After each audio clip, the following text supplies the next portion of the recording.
디도서는 사도 바울이 그레데에 남겨두고 온 디도가 그레데 교회에서의 목회를 바르게 잘 하게 하기 위해서 보낸 권면의 편지입니다. 오늘 본문은 그 권면의 마지막 부분입니다. 오늘 본문에 앞서 바울은 디도에게 먼저 교회 안에서 장로 또는 감독을 어떤 사람들로 세워야 할지를 가르쳤습니다. 또 거짓 교사들이 어떤 자들이며 그들을 어떻게 대처해야 할지를 명했습니다. 그리고 교인들 가운데 남녀별로 나이가 든 이들과 젊은이들, 신분별로 자유인들과 종들을 각각 신앙적으로 어떻게 지도할지를 일러 주었습니다.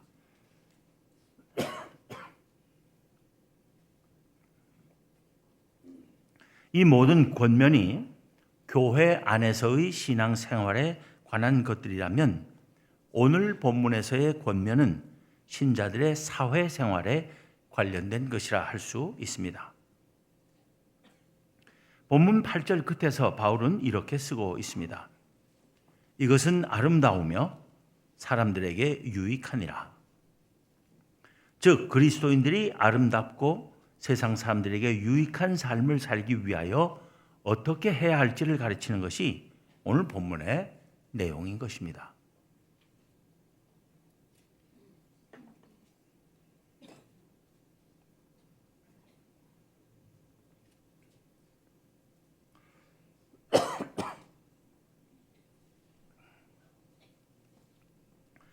사도 바울은 먼저 교인들이 세상 통치자들에 대하여 어떤 자세를 취해야 할지를 가르칩니다.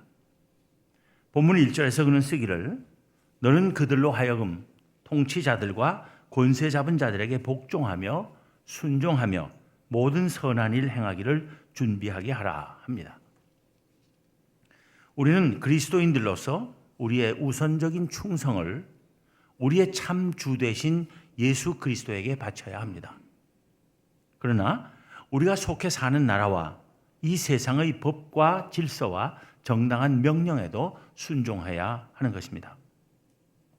하나님께서는 비록 하나님 앞에 죄인인 인간이라 할지라도 인간 사회가 하루아침에 악마들의 세상이나 짐승들의 세계처럼 되도록 내버려 두지 않으셨습니다. 법과 질서가 있는 세상, 그래서 사람들이 조금이라도 더 평화롭고 편안한 세상에서 살게 하시려고 각 나라와 지역마다 통치자들을 세우시고 그들에게 나라와 각 지역을 다스릴 권력을 부여하셨습니다. 이것도 하나님의 은혜입니다. 그러기에 모든 국민이나 각 지역의 주민들은 통치자들이 정당하게 제정한 법이나 명령에 복종해야 하는 것입니다. 납세와 병력의 의무도 성실하게 수행해야 합니다. 하나님 나라의 백성들은 그래서 누구보다도 선량하고 진실하며 충성스러운 국민이 되어야 합니다. 다만 불의하고 부당한 법과 명령에는 저항할 줄 알아야 합니다. 저항하되 비폭력적인 방법으로 해야 합니다. 예를 들어 정부나 공권력이 인류의 보편적 가치나 헌법 정신과 민주주의 원칙에 위배되는 악법을 제정하려고 할 때는 적법하고 평화적인 시위나 SNS를 통한 적극적인 의사표현으로 그런 시도를 저지하는 것은 좋은 방법일 것입니다. 사도 바울은 이어서 디도가 그리스도인들에게 일반 사람들을 어떻게 대하도록 가르쳐야 할지를 말합니다. 본문 2절을 봅니다. 아무도 비방하지 말며 다투지 말며 관용하며 범사의 온유함을 모든 사람에게 나타낼 것을 기억하게 하라. 아무도 비방하지 말고 누구와도 다투지 말며 관용으로 대하되 특히 범사의 온유함을 모든 사람에게 나타내야 함을 잊지 않게 하라는 것입니다.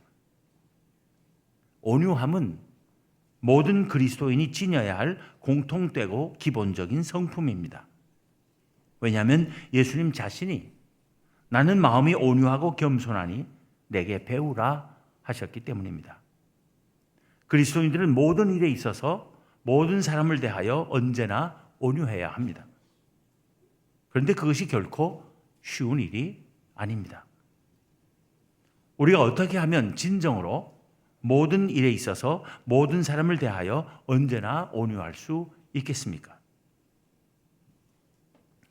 예수님의 산상수훈 가운데 복 있는 사람에 관한 말씀에서 그 답을 찾아볼 수 있을 것입니다.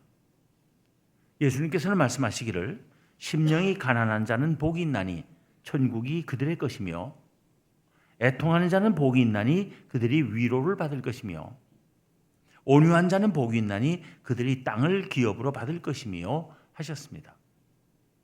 여기서 어떤 사람들이 복 있는 사람인지를 말씀하시며 예수님께서 언급하신 순서를 주목할 필요가 있습니다. 즉 먼저 심령이 가난한 자를 말씀하시고 그 다음 애통하는 자를 말씀하신 데 이어서 온유한 자를 말씀하신 그 순서입니다. 이것은 매우 논리적이고 의미 있는 순서입니다. 먼저 심령이 가난하다는 것이 무슨 뜻이겠습니까? 심령이 가난하다는 말은 종종 겸손하다는 뜻으로 이해됩니다. 일리가 있는 해석일 수 있습니다. 그러나 기독교 신앙에서 말하는 겸손은 단지 인간관계 속에서의 덕목으로 그치는 것이 아님을 알아야 합니다. 참된 겸손은 하나님과의 관계에서 오는 것입니다. 하나님 앞에서 우리 자신의 모습을 바로 보는 것이 겸손의 시작입니다. 하나님 앞에서 우리가 발견하는 우리의 참 모습은 어떤 것입니까? 죄인의 모습입니다. 스스로의 힘으로는 천국 문을 열 수 없는 죄인의 모습입니다. 전적으로 예수 그리스도의 은혜가 아니고서는 하나님 나라에 들어갈 수 없는 완전한 죄인의 모습입니다. 그것을 깨닫는 것이 심령으로 가난해지는 것입니다. 주여, 저는 죄인입니다 라는 고백과 가난해진 심령이 그리스도인의 다른 모든 덕목을 가능하게 하는 것입니다. 하나님 앞에서 죄의 고백으로 자신의 심령을 깨끗이 비울 때 많은 다른 덕목들이 가득 채워지게 되는 것입니다. 사랑과 희락과 화평과 오래 참음과 자비와 양선과 충성과 온유와 절제, 이런 성령의 열매도 심령이 가난할 때만 비로소 풍성히 맺힐 수 있는 것입니다.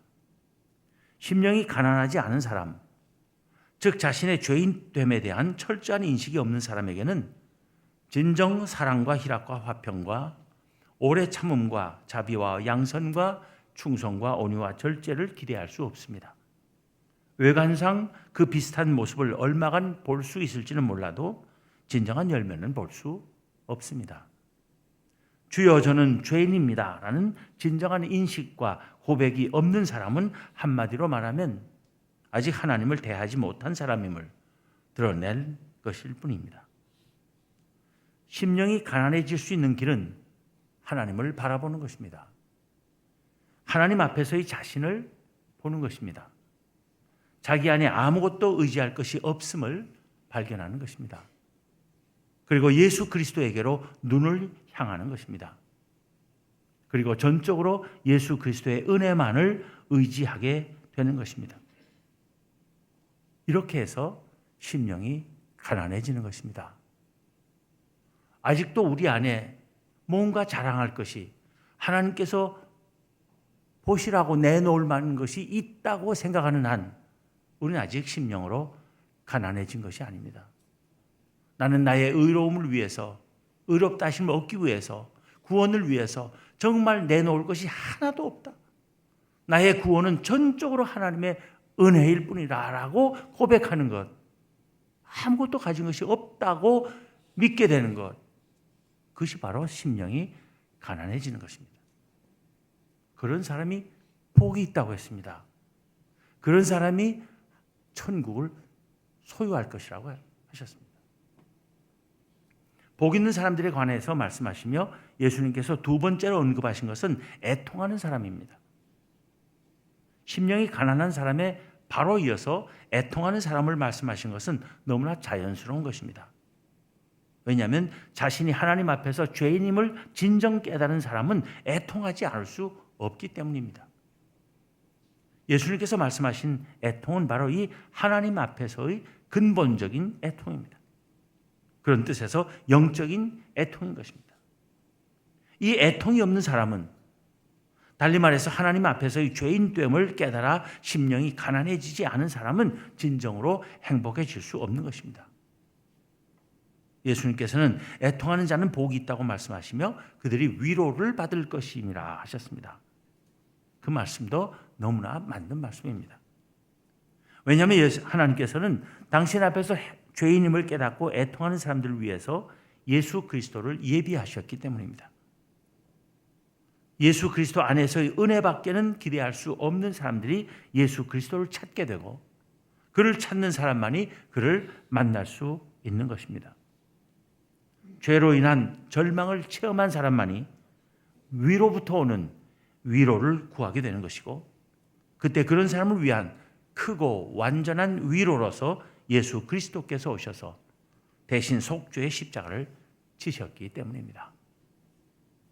복 있는 사람들에 관해 말씀하시며 예수님께서 심령이 가난한 사람과 애통하는 사람에 이어 온유한 사람을 말씀하신 것 또한 너무나 자연스러운 것입니다. 자기 자신이 죄인임을 깨달은 사람은 심령이 가난해질 수밖에 없으며 자기의 죄 때문에 애통해하는 사람은 다른 사람에 대해 온유해질 수밖에 없는 것입니다. 자기 자신이 먼저 죄인임을 깨달은 사람이 어떻게 남을 비방할 수 있으며 남과 다툴 수 있겠습니까? 관용할 수밖에 없으며 범사의 온유함을 모든 사람에게 나타낼 수밖에 없게 되는 것입니다. 사도 바울도 이어지는 본문 3절부터 7절에서 그리스도인들이 다른 모든 사람들에 대하여 비방과 다툼을 삼가고 관용과 온유함을 나타내야 하는 이유를 같은 관점에서 제시합니다. 그 첫째 이유는 누구나 예수 그리스도를 알지 못할 때는 꼭 같은 죄인일 뿐이기 때문이라는 것입니다. 바울은 본문 3절에서 먼저 말하기를 우리도 전에는 어리석은 자요 순종하지 아니한 자요 속은 자요 여러 가지 정욕과 행락에 종노릇한 자요 악독과 투기를 일삼은 자요 가증스러운 자요 피차 미워한 자였으나 합니다.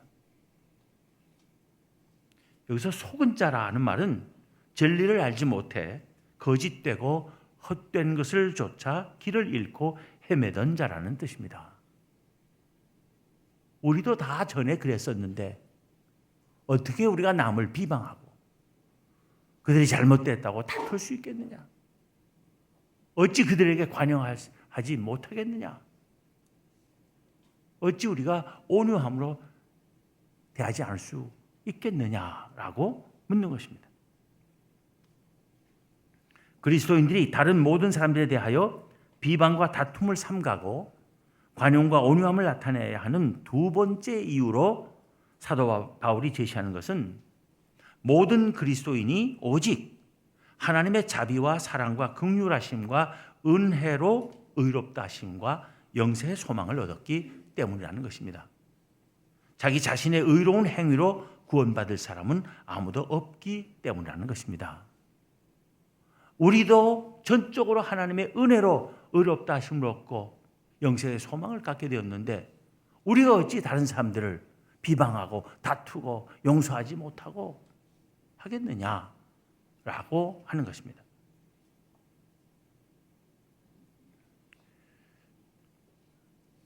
본문 4절부터 7절을 다시 봅니다.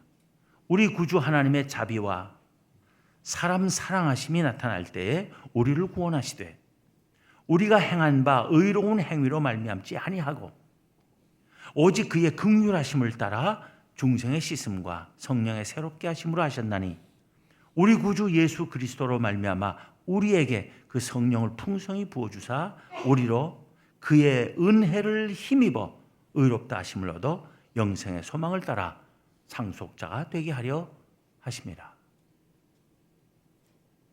그리스도인들이 오직 예수 그리스도의 은혜로 의롭다 하심을 얻고 영생의 소망을 갖게 되었다는 것은 확실한 진리의 말씀이고 굳세게 전하고 증언해야 할 말씀입니다. 따라서 하나님을 믿는 사람들은 다른 이들을 함부로 비방하거나 다투려 하지 말고 관용과 온유함으로 대하도록 조심하며 선한 일을 힘써야 한다고 사도 바울은 권면합니다. 본문 8절입니다. 이 말이 미쁘도다. 원하건대 너는 이 여러 것에 대하여 굳세게 말하라. 이는 하나님을 믿는 자들로 하여금 조심하여 선한 일을 힘쓰게 하려 함이라. 이것은 아름다우며 사람들에게 유익하니라. 사도 바울은 언제나 스스로를 죄인으로 인정하고 오직 하나님의 은혜로 의롭다 하심과 영생의 소망을 얻은 자라고 고백하는 사람이 아름다운 사람이라고 말하는 것입니다. 바리새인들처럼 스스로 거룩하다고 완전하다고 여기며 자기들과 같지 않은 사람들을 비판하고 멸시하는 그런 사람들은 아름다운 사람이 아니라는 것입니다.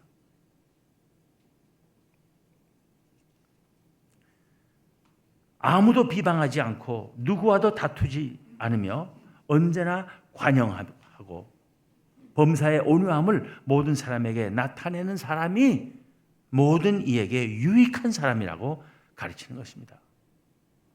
툭하면 남 비방하기 잘하고 다투기 잘하고 용서할 줄 모르고 성격이 까칠해 가지고는 그리스도인이라 할 수 없다는 것입니다. 유익한 사람이 될 수 없다는 것입니다. 우리는 모든 사람을 대하여 관용과 온유함으로 대함으로써 사람들이 우리를 가리켜 유익한 사람이라고 부르게 해야 한다는 것입니다. 그렇게 사는 삶이 아름다운 삶이라는 것입니다. 그러나 한없는 관용과 온유함의 대상이 될 수 없는 자들이 있습니다. 거짓 교사들과 이단들입니다. 사도 바울은 디도의 목회를 위해 써보낸 모든 권면의 끝에 다시 한번 거짓 교사들과 이단에 대하여 경고하기를 잊지 않습니다. 본문 9절부터 11절을 다시 봅니다. 그러나 어리석은 변론과 족보 이야기와 분쟁과 율법에 대한 다툼은 피하라. 이것은 무익한 것이요 헛된 것이니라. 이단에 속한 사람을 한두 번 훈계한 후에 멀리하라. 이러한 사람은 내가 아는 바와 같이 부패하여 스스로 정죄한 자로서 죄를 짓느니라. 어리석은 변론과 족보 이야기와 분쟁과 율법에 대한 다툼은 피하라는 것은 사도 바울이 디모데에게도 한 권면입니다. 같은 권면을 디도에게도 반복하고 있는 것입니다. 그런 것들은 정말 교회에 아무런 유익을 주지 못하기 때문입니다. 그런 것들은 이단들이 신자들을 혼란스럽게 하고 교회를 파괴하기 위해서 즐겨하는 일입니다. 우리 주위에 그런 이단들에 빠지거나 접촉된 사람들에 대해서 무관심해서는 안 될 것입니다. 이단에 기울은 사람들은 모른 척 해주거나 봐주려 해서는 안 됩니다. 가서 빨리 거기서 빠져나오라고 권면하고 아니면 교육자에게 보고해서 교육자로 하여금 그들을 바른 복음과 참된 믿음으로 돌아오도록 권면하게 해야 하는 것입니다. 사랑하는 마음으로 그들을 열심히 설득해야 합니다. 그러나 이 사랑의 훈계를 듣지 않는 자들은 교회 전체를 보호하기 위해서 멀리해야 하는 것입니다. 이단들에 대해서는 단호하게, 그러나 다른 모든 사람에게는 관용과 온유함으로 아름답고 유익한 삶을 사는 우리 모두가 되어야 하겠습니다. 기도하겠습니다.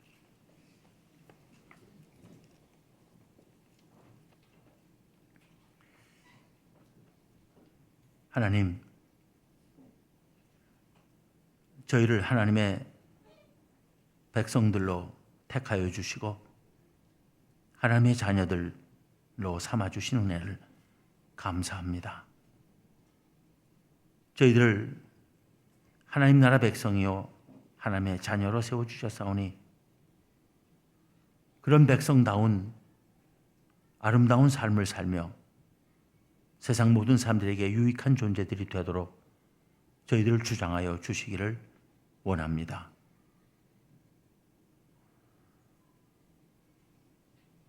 이 악하고 험한 세상에 바른 믿음을 가지고 살기가 쉽지 않지만은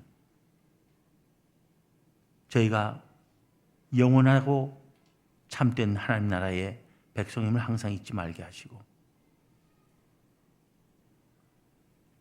세상 사람들이 보기에 아름답고 또 모든 사람에게 유익한 그런 삶을 삶으로써 하나님께 영광을 돌릴 수 있게 하여 주시기를 원합니다. 저희가 오직 예수 그리스도의 은혜로 의롭다 하심과 구원과 영생의 소망을 누리게 되었사오니 교만하지 않게 하시고 항상 겸손하며 모든 사람을 향하여 온유하고 또 너그러운 사람들 되게 하여 주시옵소서. 그런 삶을 통해서 이 세상으로부터 잃어버린 신뢰와 칭찬과 사랑과 존경을 회복할 수 있도록 은혜 위에 은혜를 더하여 주시옵소서. 우리 주님 예수 그리스도 이름으로 기도하옵나이다. 아멘.